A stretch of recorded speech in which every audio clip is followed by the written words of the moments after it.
मुरली अमृत की धारा है धारा, जो देती दुखों से किनारा। मुरली अमृत की धारा है धारा, जो देती दुखों से किनारा। भूले जीवन में हो जाए शिव बाबा मुरली में समझाए।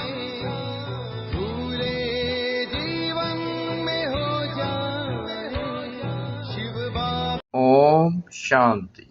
आज की तारीख है 10 सितंबर 2023 के बाबा के अव्यक्त महावाक्य।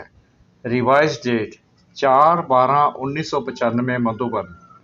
अव्यक्त बाप दादा यथार्थ निश्चय के फाउंडेशन द्वारा संपूर्ण पवित्रता को धारण करो।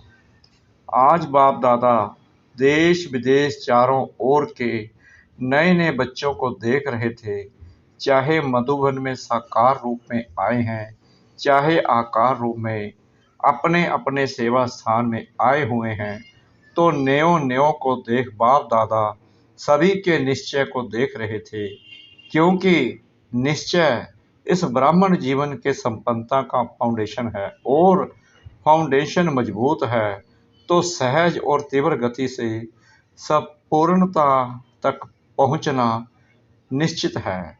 तो बाप दादा देख रहे थे कि निश्चय भी भिन्न भिन्न प्रकार का है। जो यथार्थ निश्चय है कि मैं परमात्मा बाप का बन गया, स्वयं को भी आत्म स्वरूप में जानना, मानना, चलना, और बाप को भी जो है वैसे जानना, ये है यथार्थ निश्चय।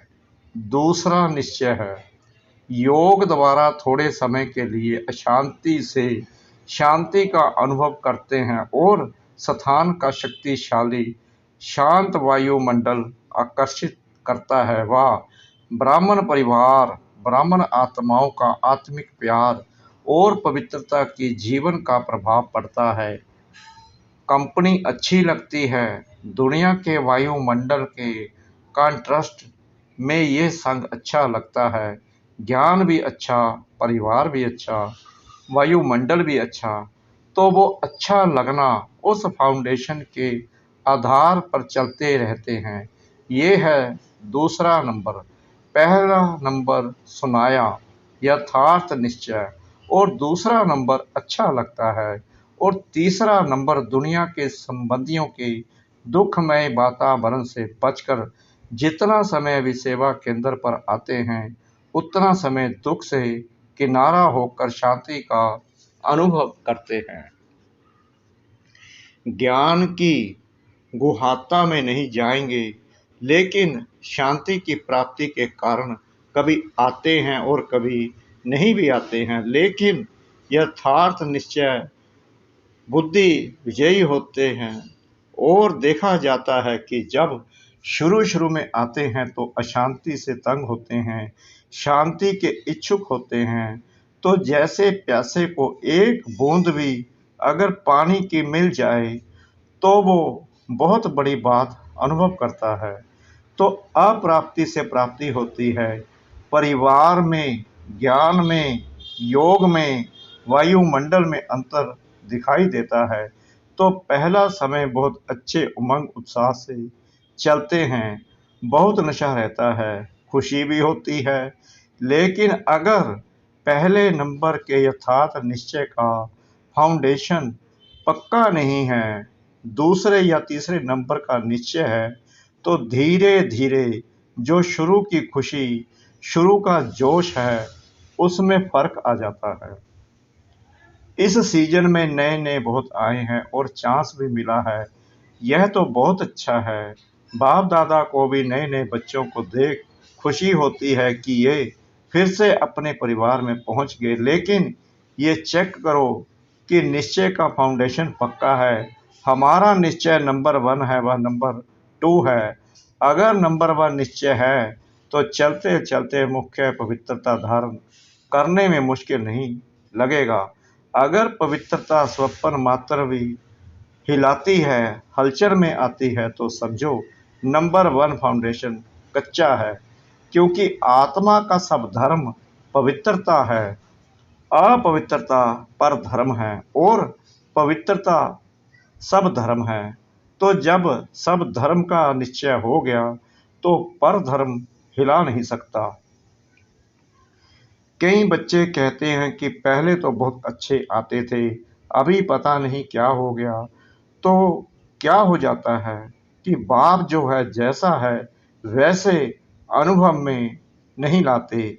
अगर पूछेंगे कि बाप साथ है तो हाथ सब उठाएंगे। हाथ उठाना तो बहुत सहज है, लेकिन बाप साथ है तो बाप की पहली पहली जो महिमा करते हो कि वो सर्वशक्तिमान है, ये मानते हो या सिर्फ जानते हो? तो जब सर्वशक्तिमान बाप साथ है तो सर्वशक्तिमान के आगे अपवित्रता आ सकती है? नहीं आ सकती। लेकिन आती तो है। तो आती फिर कहाँ से है? कोई और जगह है। चोर लोग जो होते हैं वो अपना स्पेशल गेट बना लेते हैं। चोर गेट होता है तो आपके पास भी छिपा हुआ चोर गेट तो नहीं है?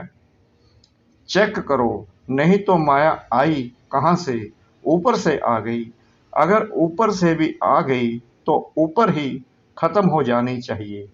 कोई छिपे हुए गेट से आती है जो आपको पता नहीं पड़ता है, तो चेक करो कि माया ने कोई चोर गेट तो नहीं बनाकर रखा है। और गेट बनाती भी कैसे है मालूम है? बाबा पूछ रहे हैं कि माया अगर चोर गेट बनाती है तो कैसे बनाती है? आपको मालूम है? आपके जो विशेष स्वभाव या संस्कार कमजोर होंगे ना, तो वही माया अपना गेट बना देती है। क्योंकि जब कोई भी स्वभाव या संस्कार कमजोर है तो आप कितना भी गेट बंद करो, लेकिन कमजोर गेट है तो माया तो जानी जाननहार है। उसको पता पड़ जाता है कि ये गेट कमजोर है, इससे रास्ता मिल सकता है और मिलता भी है। चलते चलते अपवित्रता के संकल्प भी आते हैं, बोल भी होता, कर्म भी हो जाता है, तो गेट खुला हुआ है ना, तभी तो माया आई। फिर साथ कैसे हुआ? कहने में तो कहते हो कि सर्वशक्तिमान साथ है, तो ये कमजोरी फिर कहाँ से आई? कमजोरी रह सकती है नहीं ना, तो क्यों रह जाती है? चाहे पवित्रता में कोई भी विकार हो, मानो लोभ है। लोभ सिर्फ खाने पीने का नहीं होता। कहीं समझते हैं हमारे में पहनने, खाने या रहने का ऐसा तो कोई आकर्षण नहीं है। जो मिलता है, जो बनता है, उसमें चलते हैं। लेकिन जैसे आगे बढ़ते हैं तो माया लोभ भी रॉयल और सूक्ष्म रूप में लाती है। वो रॉयल लोभ क्या है? चाहे स्टूडेंट हो चाहे टीचर हो, माया दोनों में रॉयल लोभ लाने का फुल पुरुषार्थ करती है।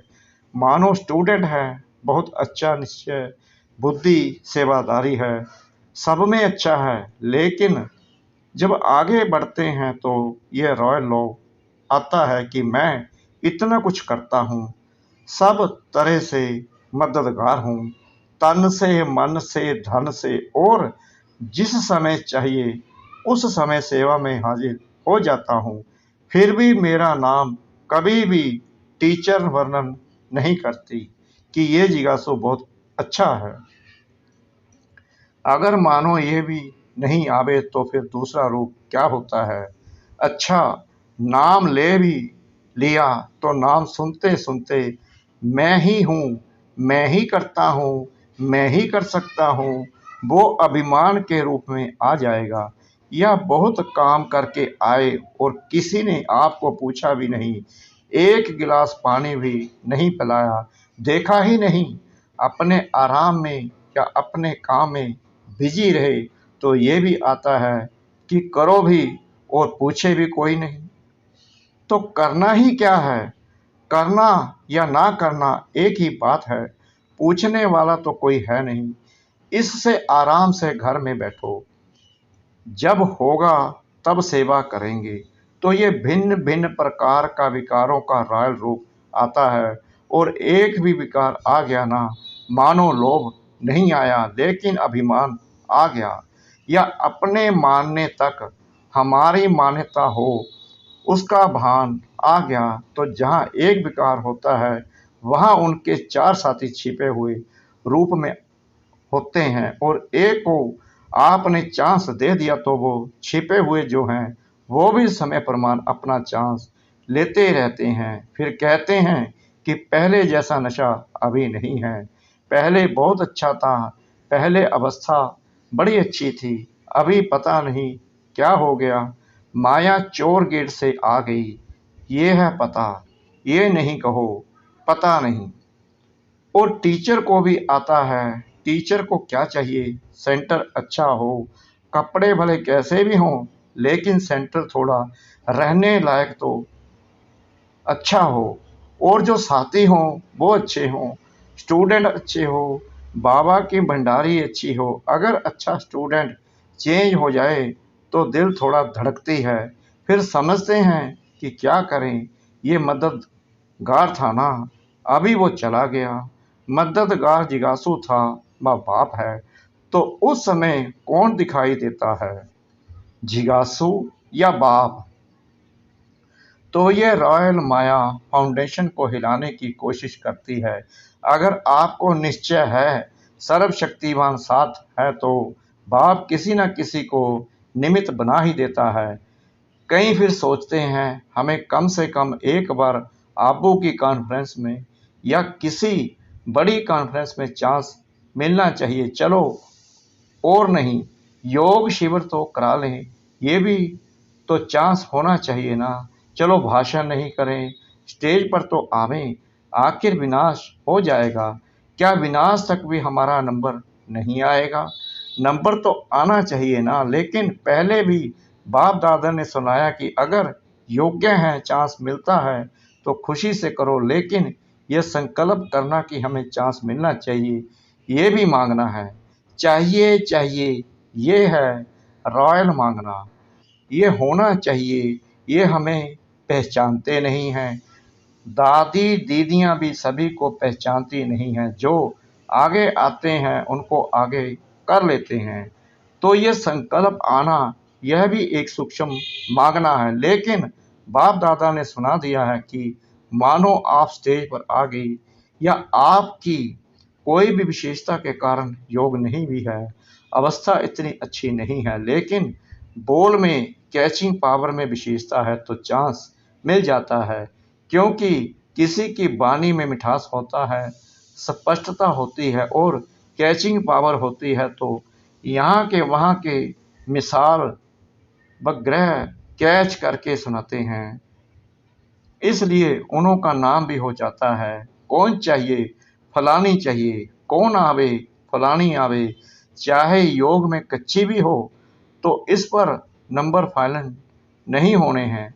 जो फाइनल नंबर मिलेंगे वो ये नहीं होगा कि इसने कितने भाषण किए या इसने कितने स्टूडेंट व सेंटर बनाए हैं, लेकिन योग्य कितनों को बनाया है।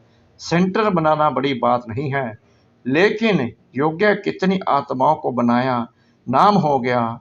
30 सेंटर की इंचार्ज है और 30 में से 15 हिल रहे हैं। 15 ठीक हैं तो फायदा हुआ या सिर्फ नाम हुआ। सिर्फ नाम होता है कि फलानी के 30 सेवा केंद्र हैं, लेकिन नंबर इससे नहीं मिलेगा। फाइनल नंबर जितनों को सुख दिया, जितना स्वयं शक्तिशाली रहे उसी प्रमाण मिलेंगे। इसलिए ये भी चाहिए चाहिए खत्म कर दो, नहीं तो योग नहीं लगेगा। रोज यही देखते रहेंगे कि फलानी जगह प्रोग्राम हुआ, मेरे को फिर भी नहीं बुलाया, अभी परसों यहाँ हुआ, कल वहाँ हुआ, आज यहाँ हुआ, तो योग लगेगा या गिनती होती रहेगी। तो मुख्य बात जो यथार्थ निश्चय है उसको पक्का करो। कहने में तो कह देते हो मैं आत्मा हूँ और बाप सर्वशक्तिमान है, लेकिन प्रैक्टिकल में कर्म में आना चाहिए। बाप सर्वशक्तिमान है लेकिन मेरे को माया हिला रही है, तो कौन मानेगा आपका बाप सर्वशक्तिमान है, क्योंकि उससे ऊपर तो कोई है नहीं।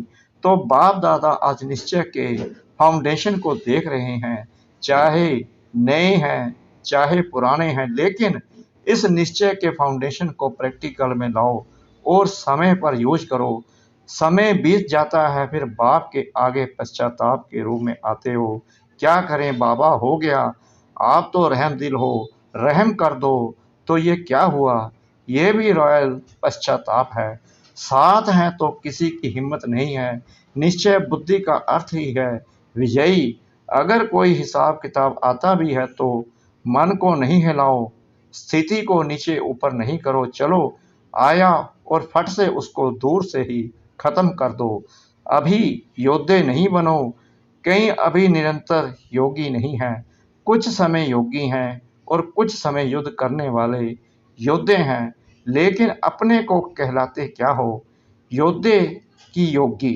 कहलाते तो सहयोगी हो। तो नए जो भी आए हैं उनको बाप दादा फिर से भाग्य प्राप्त करने की मुबारक देते हैं, लेकिन मुबारक के साथ ये चेक भी करना कि फाउंडेशन नंबर 1 है या नंबर 2 का है। कई कहते हैं ज्ञान योग बहुत अच्छा लगता है। अच्छा है, वो तो ठीक है, लेकिन कर्म में लाते हो। ज्ञान माना आत्मा परमात्मा ड्रामा, यह कहना नहीं। ज्ञान का अर्थ है समझ। समझदार जैसा समय होता है वैसे समझदारी से सदा सफल होता है। कभी भी देखो जीवन में दुख आते हैं तो क्या सोचते हो, पता नहीं मुझे यह क्यों नहीं समझ में आया, यही कहेंगे। तो समझदार हो, ज्ञानी हो, बोलो हाँ या ना। हाँ जी, हाँ तो बहुत अच्छी बोलते हैं। समझदार की निशानी है कभी धोखा नहीं खाना। ये है ज्ञानी की निशानी, और योगी की निशानी है सदा क्लीन और क्लियर बुद्धि। क्लीन भी हो और क्लियर भी हो, योगी कभी नहीं कहेगा। बाबा कह रहे हैं सदा क्लीन और क्लियर बुद्धि। क्लीन भी हो और क्लियर भी हो, योगी कभी नहीं कहेगा पता नहीं पता नहीं। उनकी बुद्धि सदा ही क्लियर है और धारणा स्वरूप की निशानी है सदा स्वयं भी डबल लाइट।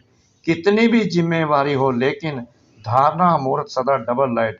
चाहे मेला हो चाहे झमेला हो, दोनों में डबल लाइट। और सेवाधारी की निशानी है सदा निमित्त और निर्माण भाव। तो ये सभी अपने में चेक करो। कहने में तो सभी कहते हो ना कि चारों ही सब्जेक्ट के गॉडली स्टूडेंट हैं, तो निशानी दिखाई देनी चाहिए। तो नए नए क्या करेंगे, अपने निश्चय को और पक्का करना। नहीं तो फिर क्या होता है, 2 साल चलेंगे 3 साल चलेंगे, फिर वापस पुरानी दुनिया में चले जाएंगे। और फिर जो वापस जाते हैं वो उस दुनिया में भी सेट नहीं हो सकते, ना इस दुनिया के रहते ना उस दुनिया के। इसलिए अपना फाउंडेशन बहुत पक्का करो। अनुभव करो सर्वशक्तिवान बाप साथ है। बस एक बात भी अनुभव किया तो सब में पास हो जाएंगे। देखो आजकल प्राइम मिनिस्टर है, उसके साथ का भी नशा रहता है ना। ये तो सर्वशक्तिवान है। अच्छा, चारों ओर के सदा श्रेष्ठ भाग्यवान, भाग्य विधाता को अपना बनाने वाले, ऐसी श्रेष्ठ आत्माओं को सदा बाप दादा के श्रीमत को सुना और किया। ऐसे सर्वसपूत बच्चों को सदा सेवा में अचर रहने वाले, झमेला मुक्त और परमात्मा मिलन मेला मनाने वाले सभी बच्चों को बाप दादा का याद प्यार और नमस्ते। अच्छा, डबल विदेशियों को डबल नशा है ना। डबल विदेशी अर्थात डबल लाइट, डबल नशा और डबल बाप दादा और परिवार के प्यारे। समझा, वरदान अपने पन के अधिकार की अनुभूति द्वारा अधीनता को समाप्त करने वाले सर्व अधिकारी भव। बाप को अपना बनाना अर्थात अपना अधिकार अनुभव होना। जहाँ अधिकार के वहाँ ना तो सब के प्रति अधीनता है, ना संबंध सबर में आने की अधीनता है, न प्रकृति और परिस्थितियों में आने की अधीनता है। जब इन सब प्रकारों की अधीनता समाप्त हो जाती है तब सर्व अधिकारी बन जाते। जिन्होंने भी बाप को जाना और जानकर अपना बनाया वही महान है और अधिकारी हैं। स्लोगन: अपने संस्कार व गुणों को सर्व के साथ मिलाकर चलना यही विशेष आत्माओं की विशेषता है। अपने संस्कार व गुणों को सर्व के साथ मिलाकर चलना यही विशेष आत्माओं की विशेषता है। ओम शांति।